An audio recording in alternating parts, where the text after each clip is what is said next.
بيفكر صح. رابع حاجة، انتي عملتي مع ابنك حاجة الأولاد كلهم بيصرخوا منها.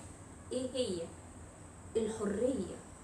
أرجوكوا ما تقهروش ولادكوا بحجة إني أنا عارف وأنا اللي عندي خبرة. ده صح، أنت الأب والأم، أنت اللي عارف، أنت اللي عندك خبرة، وأنت اللي مريت بكل دوت، بس مش تحت هذا الشعار أقهر ابني وأجبره على شيء. أنت اديتيله حرية، ومن خلال الحرية اللي هو مارسها دي قدر يطلع حل، وممكن الحل ده يكون أحسن من الحل اللي أنت اديتهوله.